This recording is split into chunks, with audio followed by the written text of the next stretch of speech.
Welcome to another action-packed, exciting hour of the Smoky Mountain Wrestling Re-Watch-Along Project.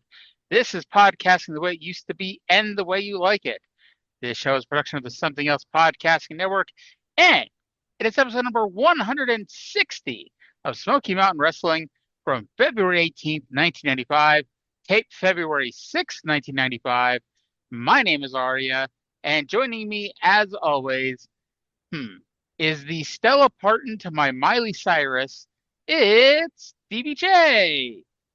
Stevie, thank you for playing the old theme song. That's how the hell I am. I'm happy you didn't play the new one. That song will play every week until episode 200. But we'll get to that. First of all, just quickly, we do want to send best wishes to the family and loved ones of Dolly Parton, who passed away earlier today. I said this on social media. I'm not a fan of country music, so I was not a fan of her music, but I was a fan of her as a person. You know, by all accounts, she was an amazing human being and always had a kind word for everyone. And to be honest, we all could learn a lesson from her sometimes. She was a very progressive person in a genre that's not always known for progressive views. So yes, it's whether you're a country music fan or not, it's not hard to be a fan of hers. Yes. So and speaking of not progressive, there's Smoky Mountain Wrestling. Speaking of death, well, yeah, that too, sadly. We'll get to that. So we are at the Mulberry Street Rec Center in Lenore, North Carolina, drawing 375 people, if you believe the internet. And while I did not press pause and count every single person, it looked to be about 375 people, I'd say. You know, when you say a building holds 4,000 and it looks like a bingo hall, you might be wrong. But when you say this holds 375, that looks like the max seating capacity. I was telling Trey this a few months ago. For some reason, I just randomly turned on an episode from July. And it's like, I think it's a third or fourth taping, so that could also be part of it. And the internet claimed there were 200 people at this TV taping. There was no more than 20 people in the stands. Like, it was depressing. And I have been to a few indie shows like that, and when the crowd is that small, you know there's one good thing that comes out of it. There's always a meet and greet at the end of the show, and you get time to meet and greet the wrestlers. Well, that's not the thing I was thinking of, but yeah, that is a benefit. No, I was thinking of the fact that if you want to catcall the wrestlers and there's only 20 people there, they're going to hear you and they're going to turn around and respond. So you can get some very fun interactions when a show is that sparsely attended. Do you remember, or did you ever have the WWE Greatest Stars of the 80s DVD? Yes, as a matter of fact, I still do. There's a story on there that Ricky Steamboat told that in WCW, there was a house show with him and Shane Douglas versus Austin and Pillman. And unbeknownst to them, during the intermission, they made the announcement that there was a major snowstorm coming and that if you don't live nearby, you should leave. And nobody bothered to tell the guys this. So they go out for the match, and there's 4 people in the stands, and it's all people who lived across the street. I'd forgotten that story, but now I want to go back and watch the DVD again for that. Yeah. Oh, Lord. So we're just going to rip off the Band-Aid right now. There's a new Smoky Mountain theme song, and we vow to never acknowledge it. However, because we are journalists at the end of the day, for one time and one time only, we are going to play the new Smoky Mountain Wrestling theme song. So make note of this, episode number 160. If you want to go back and listen to this theme song again, this is your only chance to listen to this theme song. And God help you if you really do want to listen to it twice, because I don't. And we're going to listen to it 40 more times after this. But let's go to the theme song.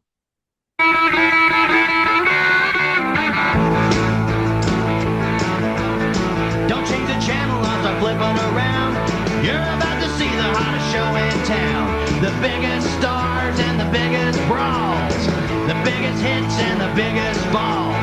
Non-stop action no messing around. Pretty soon they're coming to your town. The way you like it, way it used to be. Smoky Mountain Wrestling's on TV. I can't really say why, but I know they're trying to get it in 30 seconds, but it feels like it just ends suddenly.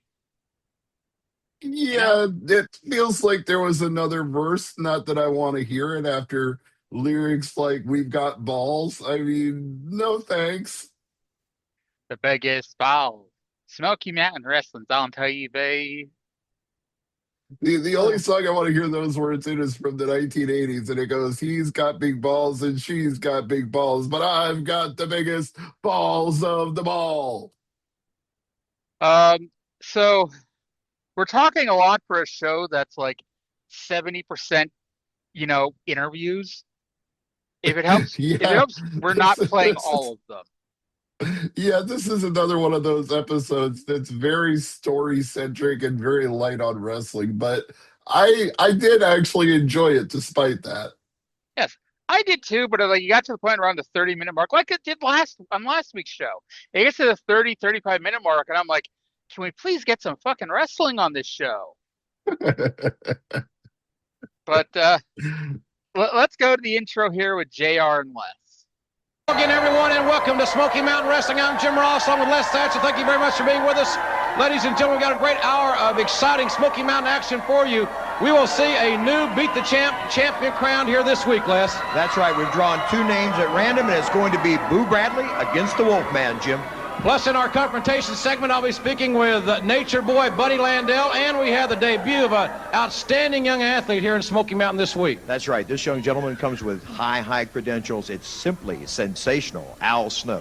We'll see Al Snow in this hour, plus the return of the great tag team combination, the new Southern boys, Tracy Smothers and Scott Armstrong. They'll be here as well. But Les, when we went off the air last week, we didn't have the time to show the fans the closing moments of the match involving Unabomb and Robert Gibson. That was quite a contest. Yes, it certainly was. You stick with us because we've got the conclusion of that match on today's program, Jim. As a matter of fact, ladies and gentlemen, let's take you back last week to the confrontation involving Robert Gibson and Unabomb. We're going to show you the match in its entirety from the point that we left you last week. And then when we see that, we're going to talk to Ricky Morton and Robert Gibson right here. Let's go to our videotape. Jim Cornette understands wrestling's fake, right? Yeah, but he wants us to believe it's real. I get that, but like I'm sitting here, and we'll get to it more a bit later on. But Jim Cornette watched the show last week, or he edited and put it together, and he thought, you know what match we should have again? Boo Bradley versus the Wolfman. Yeah, but this time at least there are stakes on the line, and poor JR has to say, "Beat the champion." Like, that is not a rolling off the tongue very easily, nor is it for him to say that he wanted to see the conclusion of the match. He was kind of stumbling over his words there. I mean, plus, and I mean, let's just get to it. Unabomb versus Robert Gibson from last week. It went off the air midway through the match. And if we never saw it again, would anybody have cried? You know? No, and I will maintain that the only reason they edited and cut it the way they did was so they could technically get Eddie Gilbert on one more TV show. Which is funny because so the match is just going on. It's just a match. Eddie Gilbert trips Robert Gibson from the outside. Ricky Morton runs in and hits Unabomb with a chair for what I assume is a disqualification. And I assume it's a disqualification because Mark Curtis never rang the bell. He just stands there like a lump. He does nothing. He doesn't signal. He doesn't call for the bell. He's immobile. And the funny thing is, and I guess there's no way to edit around this without just not airing it, but Ricky Morton comes in with his face all bandaged because he was supposed to have a fireball thrown in his face at Super Saturday Night Fever by Eddie Gilbert. But because Eddie Gilbert never showed up, he never had a fireball thrown in his face. But they already taped him coming out on TV with his face all bandaged up like he got a fireball thrown in his face. Yeah, there's it's confusion and chaos and mayhem here. They're trying to piece things together that don't quite fit and doing the best they can. Yeah, By the way, I guess we didn't mention this. JR did. It debut of Al Snow this week. And Simply Sensational Al Snow, which are yeah, two words I've never heard associated with Al Snow ever. maybe I'm wrong, but I don't think that nickname lasts long. I, I, I guess we'll see. But I uh, suppose they couldn't call him modestly effective jobber Al Snow. That wouldn't have had a good ring to it. I mean, at least he has higher self-esteem than above-average Mike Sanders. Yeah. I'll create that one. Oh God! So after the match, we go back to the desk, and JR is now with the Smoky Mountain Tag Team Champions. In case you forgot who they were, the Rock and Roll Express. Ladies and gentlemen, we just saw what happened last week when Robert Gibson and Unabomb were supposedly going to be one-on-one. Now, I do have an update. Unabomb's partner, Hot Stuff Eddie Gilbert, was fined $2,500 for recent actions by Commissioner Bob Armstrong. Gilbert refused to pay the fine. He also had an altercation, we understand, with Smoky Mountain official Ron West. So Hot Stuff Eddie Gilbert has been fired from Smoky Mountain Wrestling and is no longer a part of this organization. But I do understand, gentlemen, that Unabomb is still competing, as you very well know, Ricky, here in Smoky Mountain Wrestling. And Unabomb, the rumor has it, has a new tag team partner. What are your thoughts on that situation? Well, Jim, first of all, I'd like to say something to Eddie Gilbert. He took the easy way out. That's the only way he knew to get away from Robert and myself. But now Unabomb has come out here and says, I got myself a new partner. Well, we don't give a darn who you bring out here to be your partner. Doug Gilbert, Eddie Gilbert, any kind of Gilbert that you want to break down. Because everybody knows, Unabomb, what you have done to my face. And you see one thing, guys, it's a score between me and you got to settle. The fact of the matter is that you couldn't accept it because you're 7 foot tall and weigh 375 pounds. And you couldn't beat Ricky Morton. That's what it boils down to, and that's the way it's going to stay, because you're going to see something that Robert Gibson and I are going to beat you and your new partner, and then I'm going to take care of you, big boy. All right, ladies and Unabomb is 7 feet tall, and you can't teach that.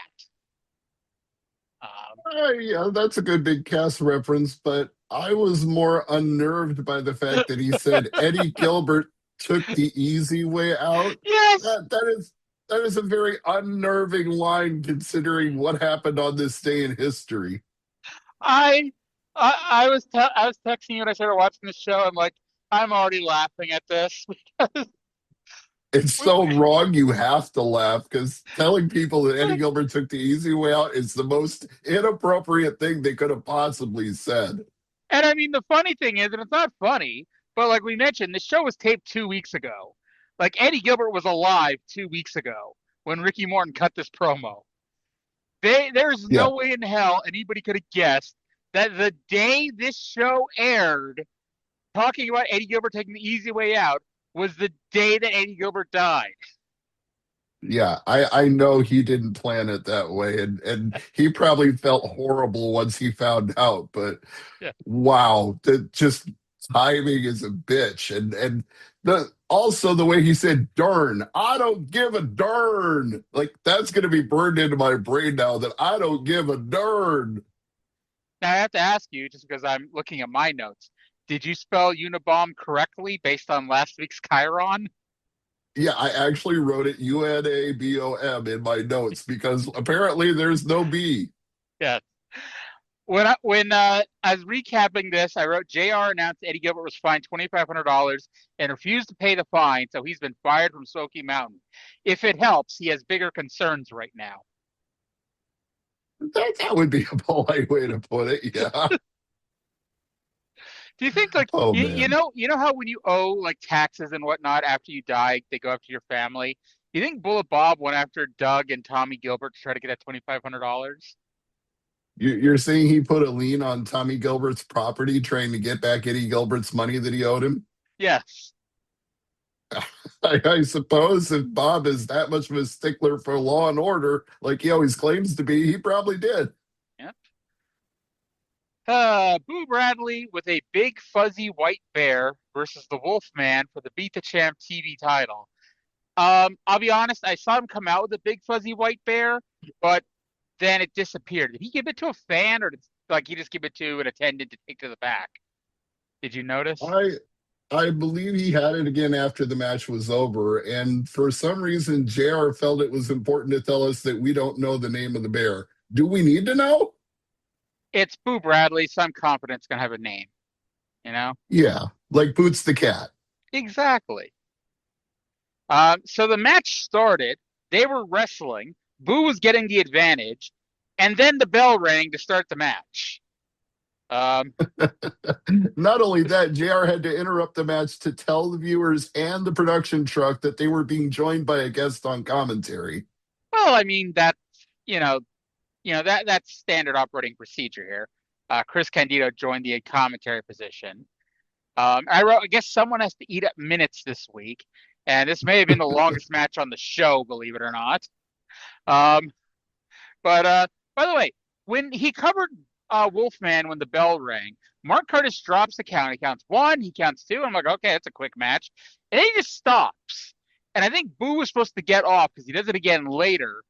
But Wolfman doesn't kick out, and Boo's still on top, and Mark Curtis just stops counting. Yeah, I think that would get him fired if this was Vince McMahon in the WWF. But since it's Smoky Mountain Wrestling, he's allowed to not count the finish if it's not the finish. God damn it, pal! You can't just you can't just give the Wolfman a chance in the beat the champ match, pal. Meanwhile, on commentary, Chris Candido was as unhinged as ever. He was ranting and raving about how all the rednecks were using all of their government welfare to buy liquor and lottery tickets, and how he was the NWA champion, and it was embarrassing that he had to wrestle in a dog collar match because Sandy Scott doesn't like him being the NWA champion. Sandy Scott doesn't like that. I don't think they ever mentioned it on TV, especially because spoiler alert, Candido's about to be out the door. But they did book Dan Severn for February 24th in Erlanger, Kentucky, to wrestle Candido for the NWA title. Yeah, spoiler alert, Dan Severn is a legitimate shoot MMA fighter, so Candido was not kicking out of that even if he wasn't going to do the job. Yep. All right. Oh, by the way, Boo won with a top rope splash. So Boo Bradley is now going to wrestle every week on television for 5 weeks. As If long there's, as he doesn't wrestle Wolfman 5 times, I'm okay with that. Let's say, if there's ever a time to lie about the number of defenses, now would be the time.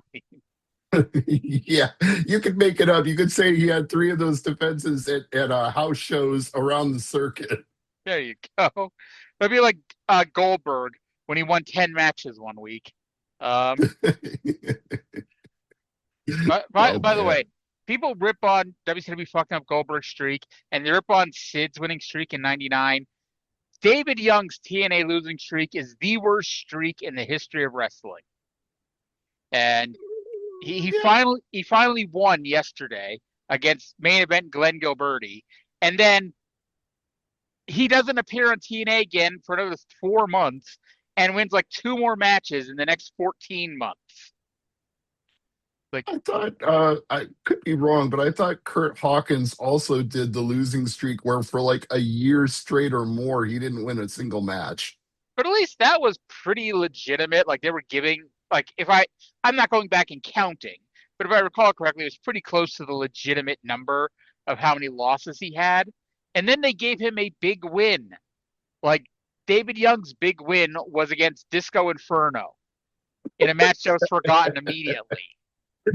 Like you make an excellent point. I won't disagree. Yeah. At least Kurt Hawkins got to win the tag team titles at WrestleMania.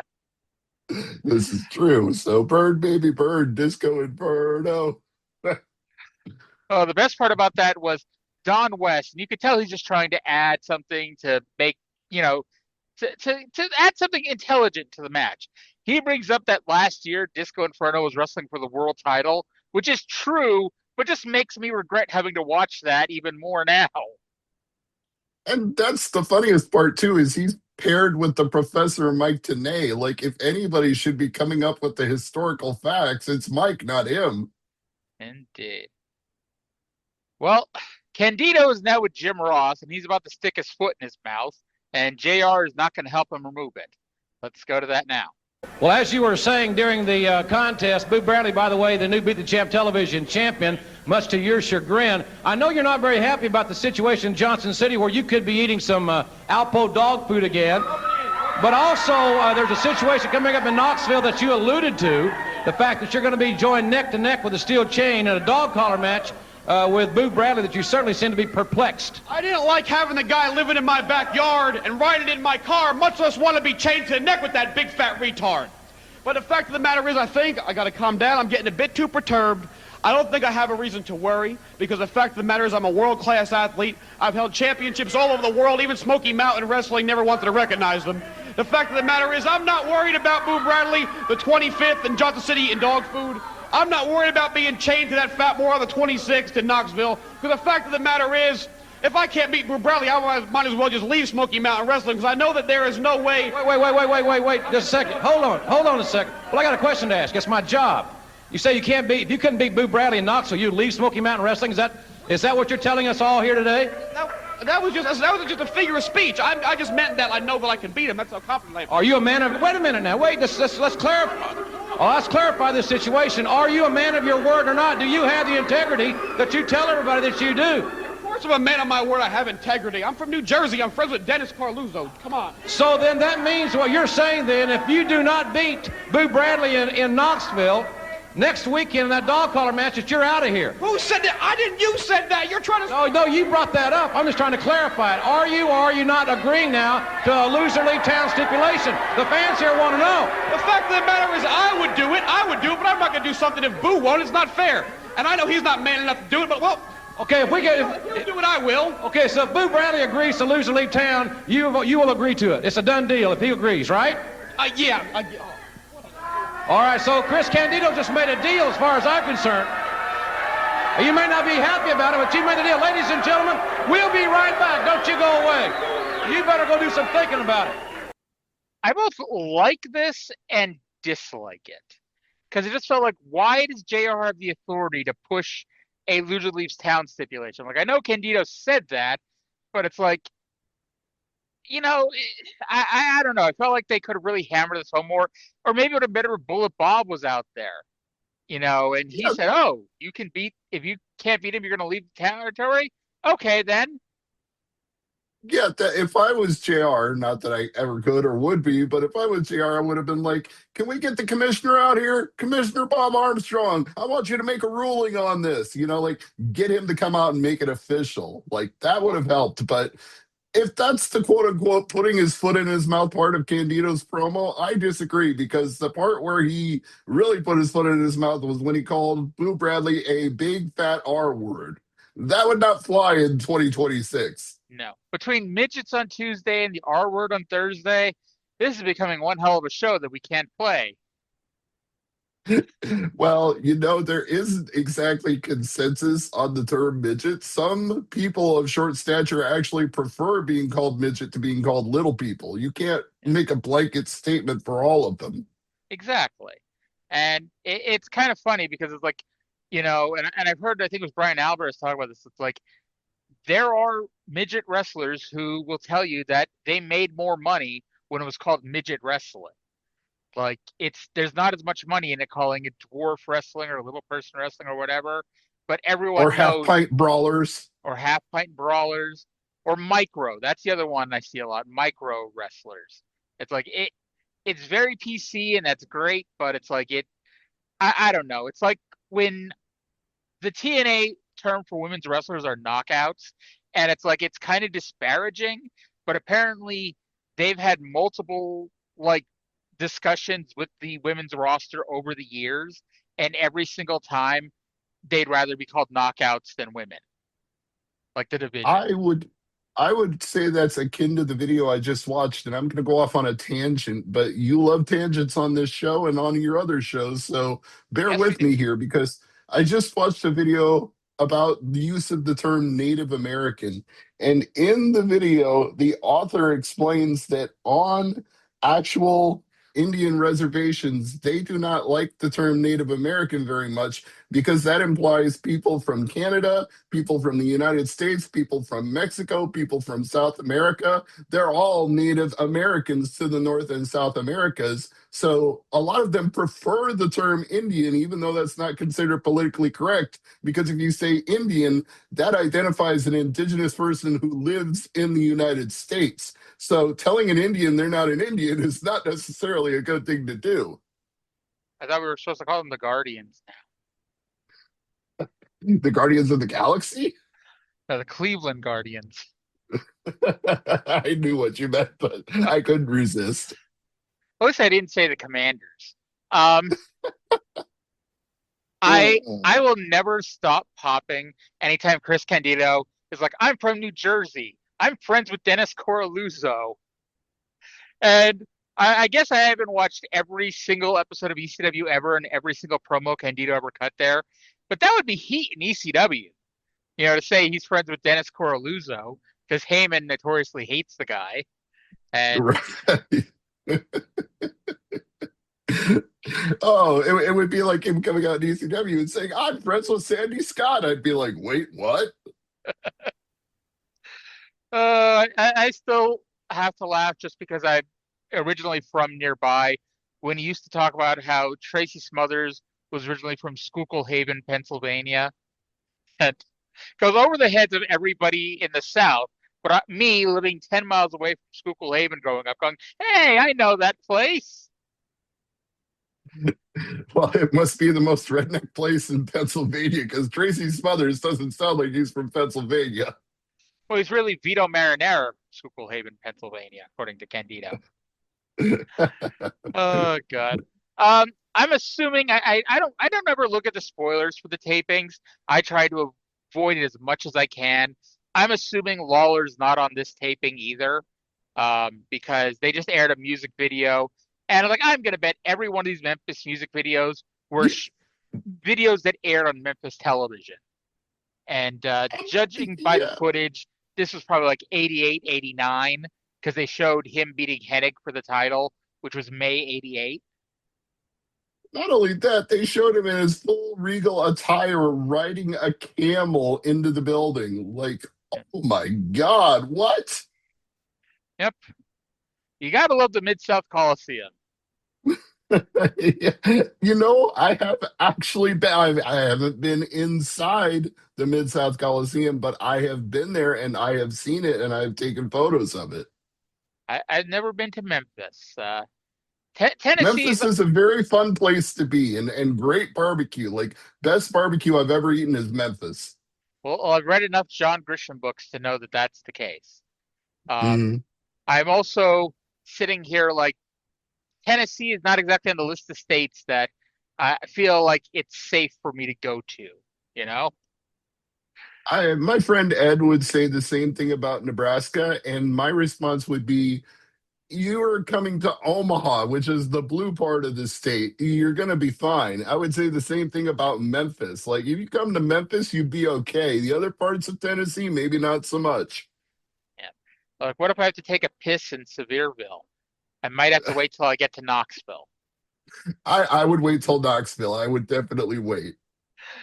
All right. Well, speaking of tiny towns in Tennessee, this segues us to a Dirty White Boy promo, pre-taped Dirty White Boy promo. Let's go to White Boy right now. Things on his mind. He likes getting out in the open, get out from the house and away from people. Maybe even climbing up on a horse and feeling the horse up underneath you. Maybe even acting like John Wayne. Because there's nothing like the feel of a good horse and just the wind blowing in your face and just having time to think about it. But you know, coming up, I got a double hitter. I got Jerry the King Lawler in a return Smoky Mountain heavyweight title match. And then hopefully following that, I'll get to take on the Nature Boy Buddy Landell. Now I stop to think things that you can do to East Tennessee for people. As far as I'm concerned, Jerry Lawler don't know anything about East Tennessee. He's nothing to me but a stinking Yankee. Because you see, you can take my pickup truck and get another one. You can burn my house down, that can be replaced. You can even take my old horse here. But something that you can't take is my pride. and talking about my family. And that's exactly what you did, Nature Boy. You talked about the dirty white girl. You've talked about my mom, my dad. And you stripped me of a little pride right here in my hometown, Knoxville, Tennessee. Well, this time around, it's going to be an entirely different ball game. Because Jerry the King Lawler, I'm coming to get my Smoky Mountain heavyweight title back. And then Nature Boy Buddy Landell, I'm coming to rip your head off and stomp your stinking guts out. I'll see you gentlemen in K-Town. I want to believe that 4-year-old Swerve Strickland was sitting at home, saw this, and thought, hey, burning somebody's house down sounds like a great idea. Actually, no, it would have been Hangman Page. Hangman's the one that burned down the house. Hangman Page was sitting at home in Virginia. How old was Hangman Page in 1994? Hangman Page was 3 years old at this point. I like to think he was sitting at home going, hey, burning somebody's house down sounds like a fun idea for a wrestling promo.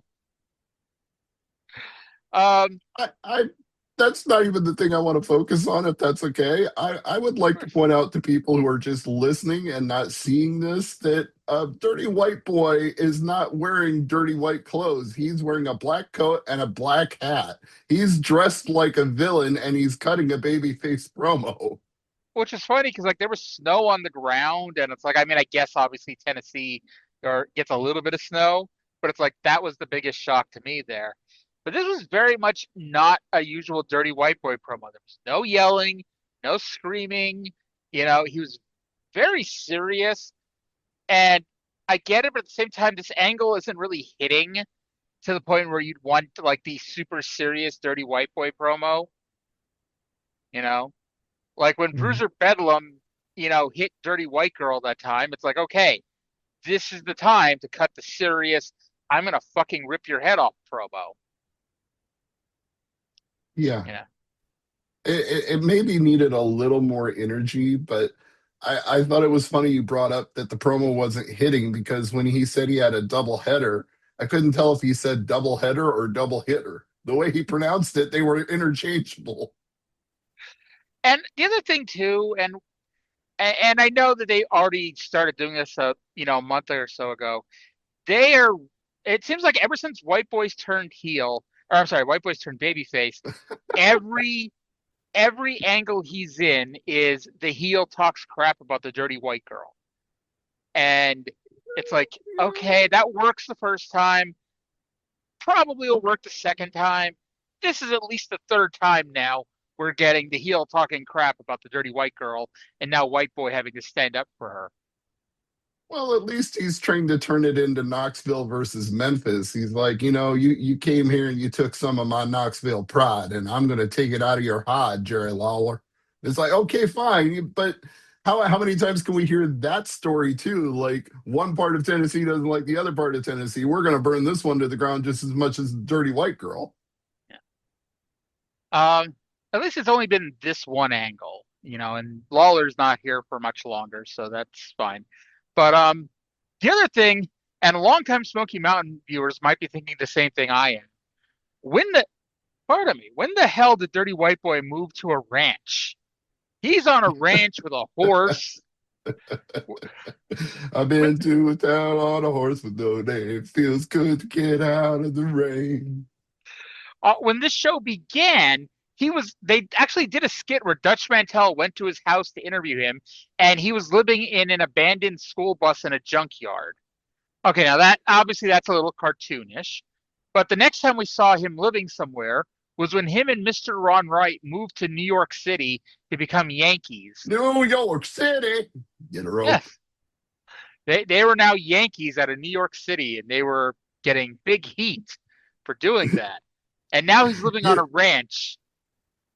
You know, maybe this is why Tony Anthony is the Dirty White Boy. He just lives wherever he can squat. It doesn't matter if it's an abandoned school bus or a ranch or a townhouse in New York. If he can get in, he fits in. I wonder how White Girl feels about that. Well, she's squatting too. She's with him. They're doing it together. I guess, you know, the couple that squats together stays together. As long as that's not a scatological reference, that's fine. I would never make a scatological reference. I'm a good girl, as we all know. Yes, All right. you are. So we saw Jerry Lawler. We heard from the Dirty White Boy. Let's hear from the third part of this triangle. Let's go to confrontation with JR and Buddy Landell. All right, ladies and gentlemen, here this week on Confrontation, my guest, the man that certainly would love to be the Smoky Mountain heavyweight champion, Nature Boy Buddy Landell. And Buddy, what is exactly, I've got some things to talk to you about, but what do you have to talk to us about? You know, Jim Ross, I'm out here because this is a pre-victory celebration for the Nature Boy Buddy Landell. I am the happiest man in the world right now, number one, because I'm the Nature Boy Buddy Landell, and you're not. Number two, my agent, Robert Q. Harmon, is out in the parking lot right now with a stretch limousine so big it's got a hot tub in it. He's got 6 women out there. 5 are mine, 1 is his. You know, I want to make the odds even on his part. You understand what I'm saying? And I'm also out here in my most expensive suit that I own, something you know nothing about, Jim Ross. But you understand, being the Nature Boy Buddy Landell is a tough life. And I'm out here for a pre-victory celebration, see, because it makes no difference Sunday, Bloody Sunday, who wins the title shot, I get the match after that. It's a crying, stinking shame that I don't have the title shot right off the bat, you see, because I caused the Dirty White Boy to lose that match. You did. And I caused Jerry Lawler to win that match, right? Yeah, you got your hand. Christmas Chaos is where this thing all started, you know. Yeah, Christmas Chaos. I'm glad you brought that up. Not that I was going to forget it, right? But Christmas Chaos, I beat the Dirty White Boy right in the middle of the ring. Super Saturday Night Fever, I waltzed Tracy Smothers across Texas, pickled him, knocked him out. 1, 2, 3, I'm the winner once again. And then a few short weeks ago, Jim Ross, I beat the Dirty White Boy right in the middle of the ring. I am the man that stirs the drink in Smoky Mountain Wrestling. Let me refresh your memory on a couple of things. First of all, at Christmas Chaos, you won the match by disqualification. The Dirty White Boy was within an inch of beating you to death at Christmas Chaos. That's how you won that match. You talking to me? I'm talking to you. Secondly, regarding Tracy Smothers at Super Saturday Night Fever, you took a chain out of your towel and you knocked him out with it. That's how you beat Tracy Smothers. Are you talking to me? I am talking to you. And thirdly, right here on TV a few weeks ago, you pulled some brass knucks out of your tights. The referee didn't see it, and you knocked out the Dirty White Boy. That's how you beat the Dirty White Boy on television. So if we're going to tell part of the story, let's tell the whole story, and maybe you should try telling the truth for once. Well, my deal is this. I like reading the end of the book to see what happens.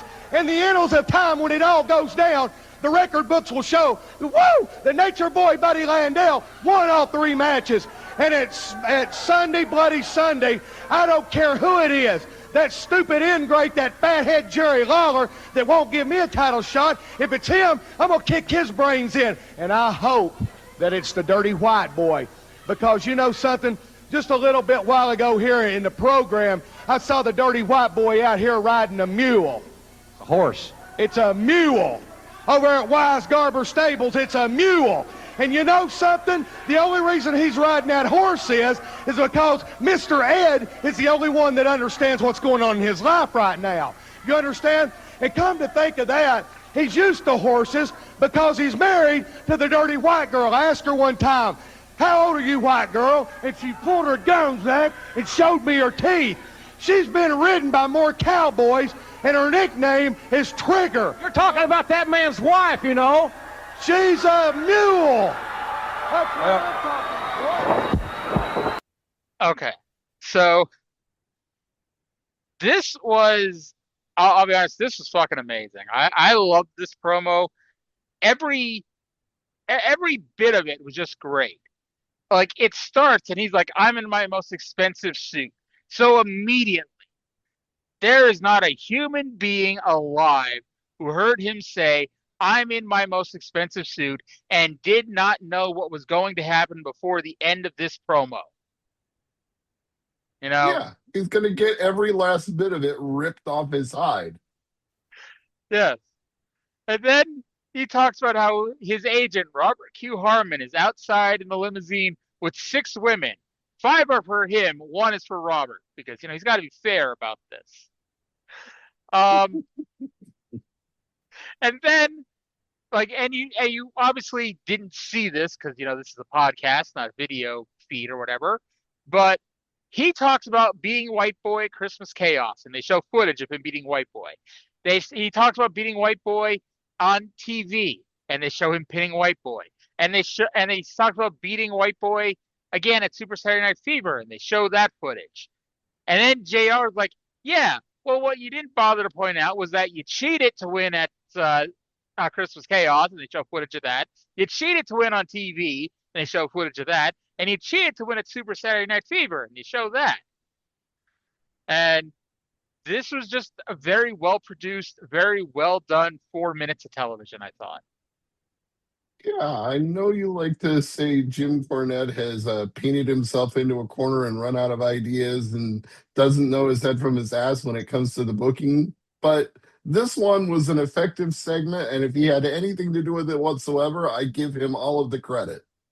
He's already blocked me on Twitter. You don't have to try to get him to hate me more,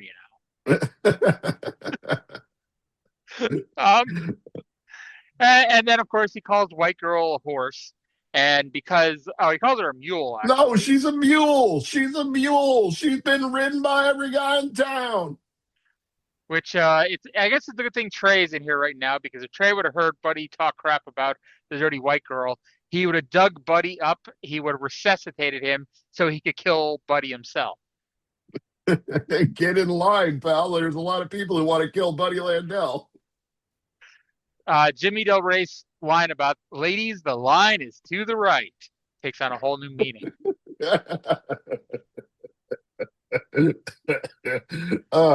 I don't think anybody ever accused either Buddy Landell or the Dirty White Boy of having a heavenly body. Nope. Even though Buddy is losing his weight, he's getting down back into decent shape. We'll see it throughout the year. It's like no one's gonna call him a heavenly body. No, he's like a Ric Flair with a thicker accent and a thicker waistline. But the thing is too, like if Dirty White Boy had a good body, he couldn't be the Dirty White Boy. Yeah, which kind of goes with what I was saying earlier about where he's always in a different place every time they interview him. That's because he's the Dirty White Boy. That's just how he rolls. And of course, White Boy comes out, beats the shit out of him, and rips up his most expensive suit. And then we get Stevie J's favorite part of the show is next. Call the Smoky Mountain Hotline. It's news, it's fun, it's 1-900-73-SMOKY.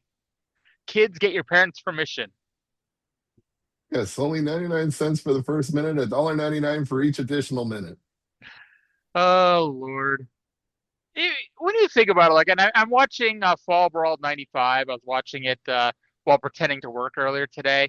And they were doing the hotline plugs. You could call in and listen to an interview on the hotline with Diamond Dallas Page after he won the TV title.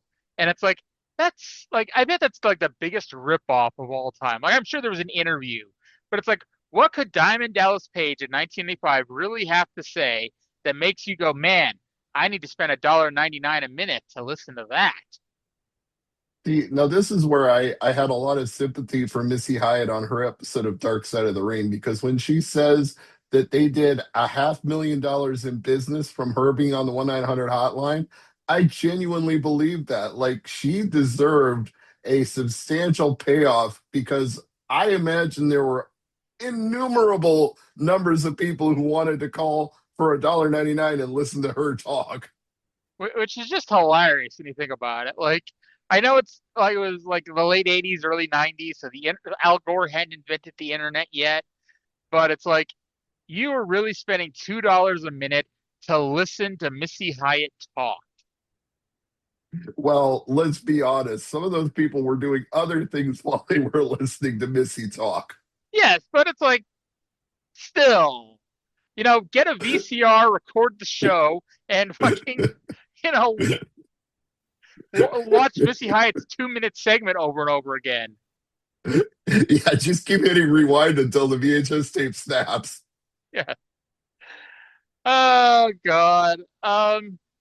New Jack has something to say now. He's with Mustafa and D'Lo and JR. Let's go to that now. All right, ladies and gentlemen, we're back here on Smoky Mountain Wrestling. Later in the broadcast, we're going to find out just exactly who the referee is going to be on Sunday Bloody Sunday. I know you're very interested in that because you've got a big six-man tag team matchup.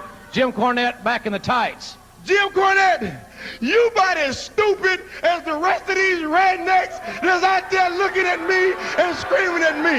Now, it seems real funny to me that all of a sudden you and the commissioner and the Rock and Roll Express then became buddies. Now, you think you gonna go out here and pull something on me. You gonna get a special referee? It don't make me no difference because I'm gonna tell you something. You ain't seen what the Gangstas can do. I don't care who you go and get. I don't care if it's you. I don't care if it's your fat mama. Whoever you want to put in the ring as a referee, you go and get them. Armstrongs, Heavenly Bodies, the Gangstas get ready to get loose. I guess you thought when we lost the belt, we'd be gone. Well, look here, baby, I told you the neighborhood was gone. The Gangstas done took over. The rebel flag don't mean nothing to me. This is the flag that means something. This is the flag that you rednecks gonna see flying in your city, in your town. Down in Georgia, the rebel flag got weight. We get ready to put this flag up, and we get ready to show you rednecks. The Gangstas in, the rebel is out, and you know when the Gangstas come, we gonna drop you down, punk. All right, ladies and gentlemen. Oh, you gotta You know love why I New Jack. love New Jack's interviews so much? Point out where he He starts is telling a lie. You know? that. Not only is he constantly hitting points that are valid, he's the most easy to understand promo of anybody on this entire show. It's funny because he's from Atlanta. It's not like, he's from the North. You know? Yeah. I mean, yeah, he's got that redneck in him, but he's sure not playing it like he's a redneck. He's calling everybody else one. And as he keeps pointing out, he said this a few times, he thinks it's funny that suddenly Jim Cornette and the Rock and Roll Express and Bullet Bob Armstrong, they're all friends with each other now. You know? Mhm. It, And it, since the song is from the era in the 90s, even Alanis Morissette would say it's a little ironic, don't you think? it's like rain on your wedding Wedding day, day, a free ride we've when you already pay. paid. It's the Uh, good advice that you just didn't take. and who would have thought? Figure. Figures. Yes, Okay. karaoke night here on the Smoky Mountain Rewind. Hey, I used to do karaoke on Thursday nights. Um, Yeah. and yeah, in case you weren't sure, he has the Malcolm X flag. And that's the flag that he's gonna fly high in the South instead of the rebel flag. Mhm. All right. So up next, it is the debut of Simply Sensational Al Snow against George South. Now, I'm watching. I'm trying to keep my composure, but that name is too much. Well, I'm watching this match, and Al isn't really doing anything. He is mouthing off to the fans. He's getting heat, but he's not really doing anything. And suddenly, in the back of my mind, I'm like, didn't Jim Cornette once tell a story about this? And so I went into the archives. And so I went back and found the September 18th, 2017 episode of Jim Cornette's Drive-Thru, which you can find on the Arcadian Vanguard YouTube channel. It's under a clip that's titled Jim Cornette on Eddie Gilbert and Al Snow in Smoky Mountain Wrestling. So I clipped it. I took a little bit of it where he talks about this match, and I'm going to play that here for us. And in fact, funny, this is the only Jim Cornette stuff I'm going to play this week, so enjoy it while it lasts.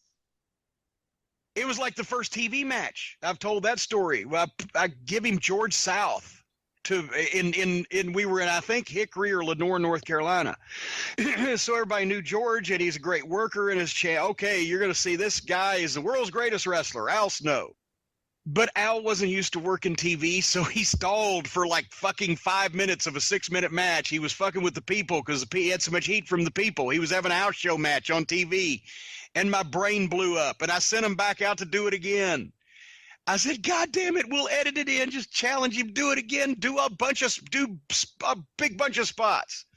So instead of talking for 5 minutes and fucking basically doing nothing in the match, they went out and started the match and did the goddamnest spots you've ever seen for 45 seconds and then another 1, 2, 3. I said, fuck it.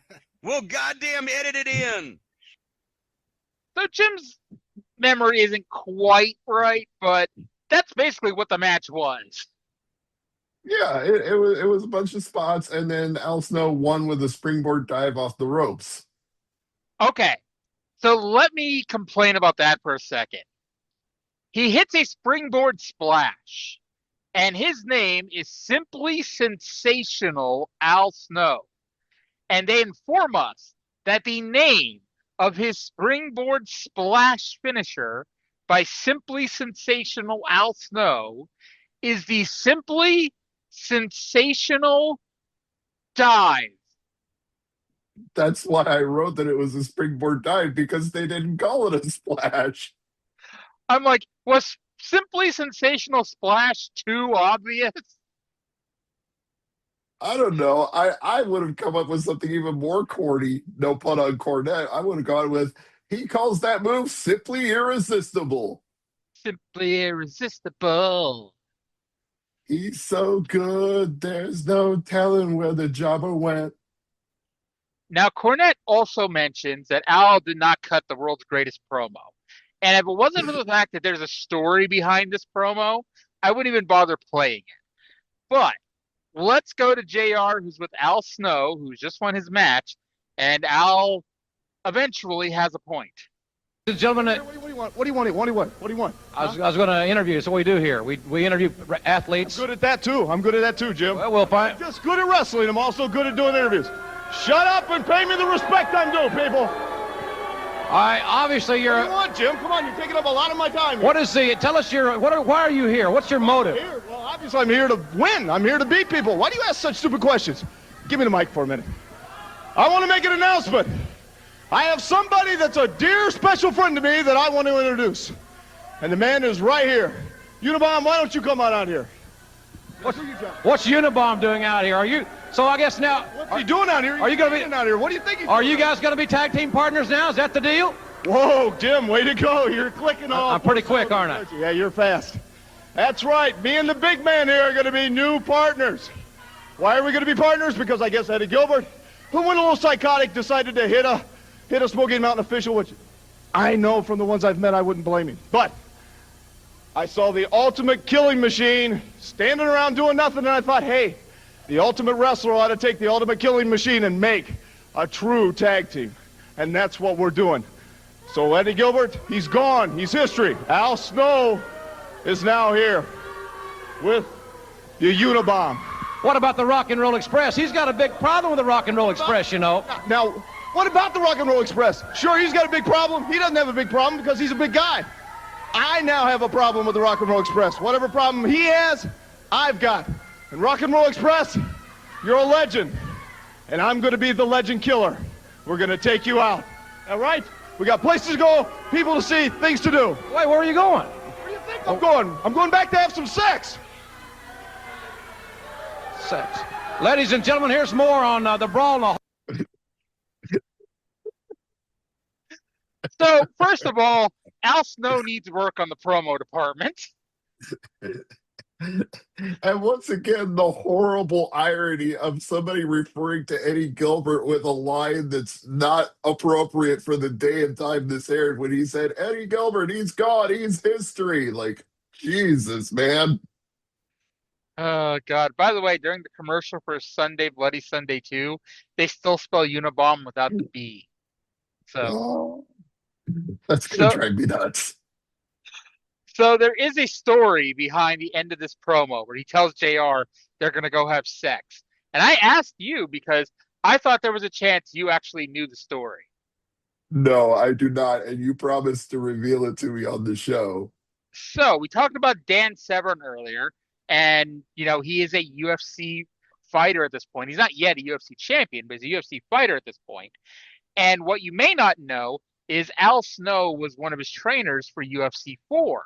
And Al was his corner man for that show. And after Severn's first fight, they do an interview with him. And the guy's like, Dan, what are you going to do between your next matches or before your next match? And Al just gets the mic and he's like, what do you think he's going to do? He's going to go have sex. So that's why he brought it up, because he said it after Dan Severn's fight. Yes. Oh, man. I mean, yeah, in a legitimate shoe fighting competition, that is the kind of thing you would say, because I remember Brock Lesnar cutting the exact same promo after he beat Heath Herring, but I just don't know that works in Smoky Mountain. I don't think people got the reference. No, Jim Cornette got the reference because he watched UFC 4, but yeah, it's funny because like at this point, Al Snow is like the best kept secret in wrestling. That was like kind of his like nickname, kind of, because it's like he was a really good wrestler, but he never really got a break. And he was wrestling for 8 or 9 years, and it's like this is our introduction to Al Snow, and he gets better. Everybody, he gets better. Yeah, and not to say he's having sex, but he does definitely get some head later. Yes, he gets a lot of head. Sorry, I just had to. So for the first, last, and only time in the history of this promotion, probably, Jim Cornette cuts a promo, and we're not playing it. Like, you know that you're one of the greatest promos of all time when you're cutting a decent promo, and it's like, okay, we got better shit to play this week. He called New Jack Aunt Jemima, and then they show a replay of last week. And then I was going to play the follow-up because they introduced the referee, except the referee's music plays the entire time, and I don't feel like getting a YouTube hit for this one. No, and I think we can make the point without playing it anyway. It's Bullet Bob Armstrong, complete with a baseball bat, and Les Thatcher is handed a note and reads it saying that he'll be the referee for the match, and what he can't handle, his Louisville baseball bat will. Yep, the Tennessee toothpick is going to take care of whatever they aren't able to. And, I mean, we kind of figured this out last week, but it's like, this show is so close to jumping the shark, it's not even funny. Except this whole episode is funny. Yeah. And the funny thing is, like, Bob, I don't think he meant this the way he said it, but he said that if the Gangstas get by the Armstrongs at Brawl in the Hall, then he'll be the referee at Super Saturday Night Fever. So if the Gangstas beat his boys, then he'll be the referee for the next match. Yeah, that kind of doesn't make sense logically, but we'll just we'll hand wave that off. And then the Gangstas hit the ring with nightsticks and eventually run off by Tracy and Scott. Mm-hmm. Speaking of which, that's our main event for the evening. We not quite yet. So from there, we get the commercial for Sunday Bloody Sunday 2. I got to tell you, I'm commending the Smoky Mountain production staff because they just announced Bullet Bob was going to be the referee, and they already had a slick commercial produced saying that Bob Armstrong is going to be the referee for that match. Yeah, obviously they planned it out. So good job, Jim. And then we get the Smoky Mountain Hotline question. Did Dirty White Boy go too far in stripping Buddy Landell down to his underwear earlier? Once again, what would JR do if things didn't happen on this show that gave him ideas for questions? Right, yeah, and I'm not sure anybody really needed to call and pay $1.99 for the second minute to answer that question. What do you think about it? It's like, you don't want to call people marks, whatnot, but it's like, if you're the kind of person who's gonna pay money to make somebody listen to your thoughts on whether or not, Dirty White Boy should have stripped Buddy Landell down, might as well, I'll take your $1. I'll take your $2, Yeah, we can set a Ko-fi.com account up, and you can give that money straight to the podcasting fund. The funny thing is, do you think they ever actually listen to any of those messages? No, of course not. I think Mark Curtis probably listened to a couple of them and then just deleted the rest. I would expect him to. Yeah. Oh God. So main event time, the new Southern Boys versus the Infernos. This match started with a little over 3 minutes left in the show. And if it wasn't obvious, they're called the Infernos because they're both wearing red jumpsuits, just to make the point that they're en fuego. Yes, fire and brimstone, the Infernos. We are told that next week a brand new star debuts. That should be What, interesting. bigger than Simply Sensational Al Snow? I mean, I don't know how one gets bigger than Simply Sensational Al Snow, but they're going to try next week, I guess. Meanwhile, the new Wild Eyed Southern Boys, or whatever the hell we're calling them, are having a match with the Infernos. It's, let's be honest, a squash. Yes, this match, the show does not go off the air, but this match still in progress. I'll have you know that. No, it does not, because there's a post-match angle. Tracy pins one of them with an assistant jaw jacker. After the match, the Gangstas and D-Lo hit the ring to beat them up, and so Bullet Bob ran in to make the save with his baseball bat. Cornette was there too, and he and Bullet Bob Armstrong shook hands as the show ended. It's like Vince McMahon hugging Eric Bischoff, man. What a betrayal. They're friends now. Well, at least Cornette made some money out of it first before the handshake. It's fair. I can't disagree. You make a good point. And by the way, I don't know if you noticed, but on the closing credits, they noted that the new theme song is by the Clintons. I'm assuming not George Clinton and Parliament Funkadelic, because there was no funk to this song. I thought it was Bill and Hillary myself. Well, yeah, actually, that would be a little more appropriate given they're from Arkansas. Yeah. That'll be the last of our political discussion on the show because that's just a slippery slope right now. Oh, yes, very much. 160 down, 40 to go. We have finished 80% of Smoky Mountain Wrestling. I wasn't sure I was in for the last 25% when I watched last week's episode, but after this one, I feel reinvigorated. There we go. There we go.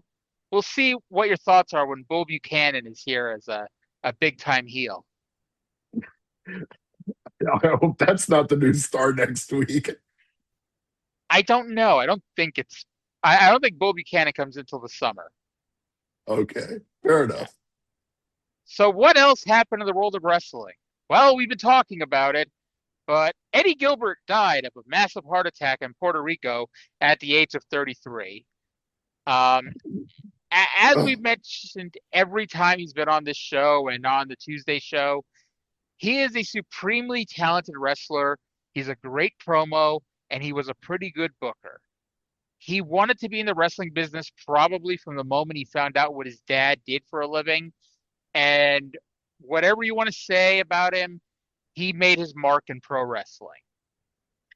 To the point that they did dedicate an entire episode of Dark Side of the Ring to him, and you don't get to that level without having made an impact on the wrestling business. So I had to suck it in for a moment there and take a deep breath because it as funny as the inappropriate promos were, it's just a really sad fact that he died on this day.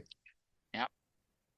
And then this is 1995, so you kind of get what we expect with the two major companies. But right now, there are 5 different U.S. promotions with substantial TV clearances that he worked for, all of them, and only one of them is going to acknowledge his death. Because he was in the WWF, he was in WCW, he was in ECW, he was in Smoky Mountain, obviously, and he's in the USWA, and the USWA is the only one that acknowledges that he passes away. Well, that is the other unfortunate thing about Eddie Gilbert is his nickname was Hot Stuff, and he got too hot to handle in a lot of the places he worked, and people did not want to deal with him after that. Yeah. He burned that bridge everywhere he went, and Yeah. So sometimes the greatest minds are the most afflicted. He was a genius booker, but he had his demons. Elsewhere in the wrestling business, WCW had Super Brawl 5 with the first ever Hulk Hogan Vader match. Now, I don't want to spoil my next book, but I really liked this match, all things considered. You know, Is unfortunately, this the one they showed on Dark Side where Hogan immediately pops up after taking the Vader bomb? Because if so, I'm not a fan of that. oh, that wasn't Super Brawl. That was Clash of the Champions when they shot the angle for the match. Vader hits Hogan with the power bomb, and he pops right up after like 15 seconds. Yeah, that talk about killing a signature move. Like, I know Hogan has that reputation, but man, did he ever. Like the smartest thing WCW ever did was when they replayed that angle, they edited out Hogan popping up. Right. Nobody needed to see that, or else Vader had no credibility at all. But do you remember? And I guess this would have been on a Vader Dark Side of the Ring, so why would they air this? But you know what happened like 2 minutes before Hogan no sold the power bomb, right? I'm trying to remember and I'm drawing So, a blank, so fill me in. so this may have been right before you joined the show, but it was a tag team main event. It was Hogan and Randy Savage versus the Butcher and Kevin Sullivan. And the Butcher has put Hulk Hogan to sleep with the sleeper hold. And Butcher and Sullivan are celebrating on the ropes.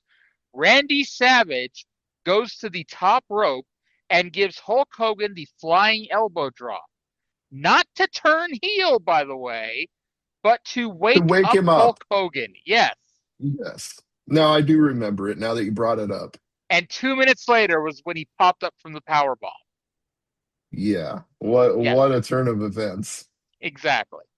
So the thing with this match is Vader was the UWFI champion in Japan. And if you don't know, the UWFI was a shoot style pro wrestling company. And Yeah, they were that, like MMA, but with finishes that were predetermined. yeah, but that meant that Vader could not lose to the king of cartoon wrestling, in the United States. The No, only yeah. way they could have possibly gotten Vader to do a job is if Hogan did one first. And just in case you're curious, Hogan won this match by disqualification. So that tells you everything you need to know. Yep, that about sums it up. Yep. Now that was the main event of Super Brawl 5.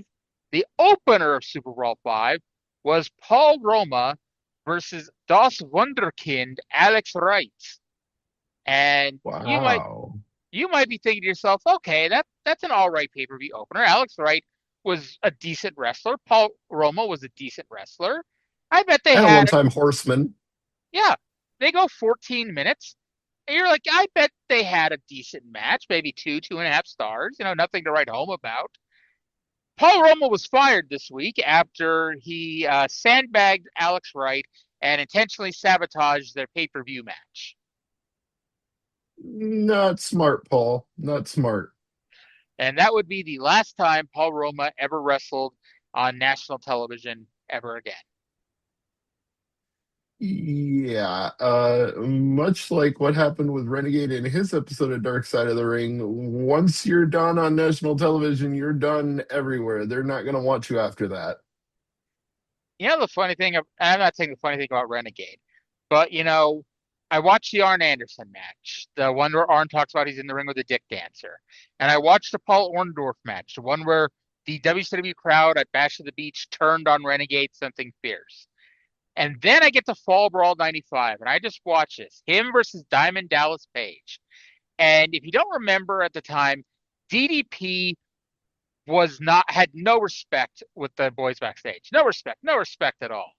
And it was Right, because, like he was the guy who drove Hogan to the ring in the pink caddy. Like everybody thought he was just a hanger on. They didn't take him as a real wrestler at all. well, not even just that.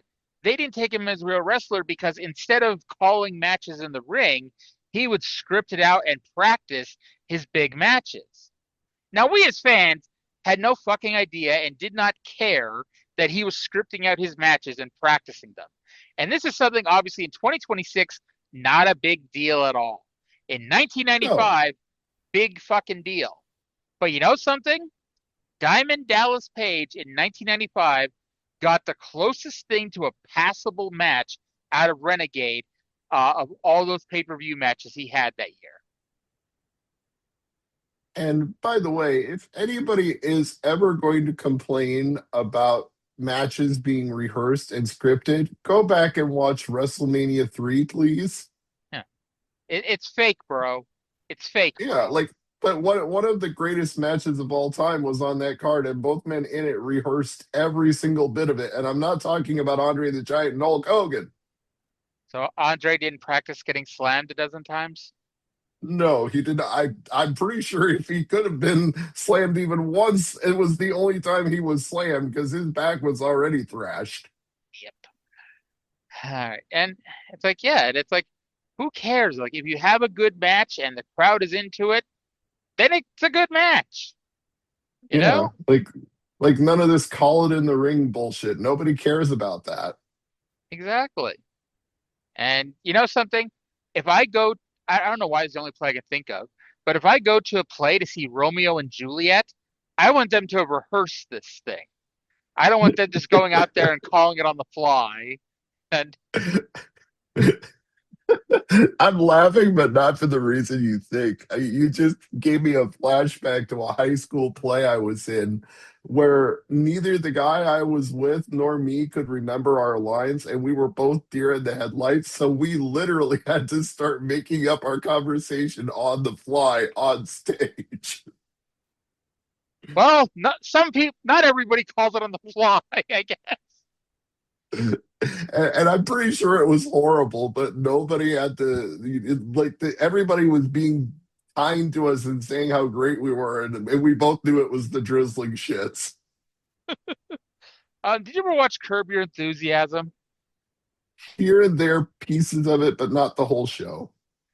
Okay. So, oh my God, what? Oh, there was a season where Larry David was quote unquote cast in the producers on Broadway. And it turned out the reason why is because at the end, the people who actually created the show wanted Larry David to fuck it up so the show would get canceled. And then Larry David, on the day of the show, forgot his lines. And so he just started riffing.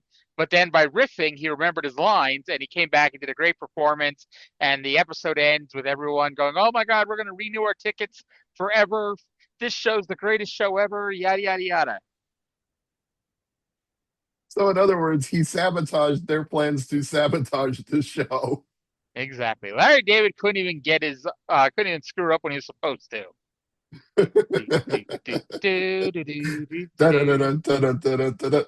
Bum. Oh God, I never watched the last season, the one that came out that I think it was only on HBO Max. I guess I gotta go check that out. Yeah.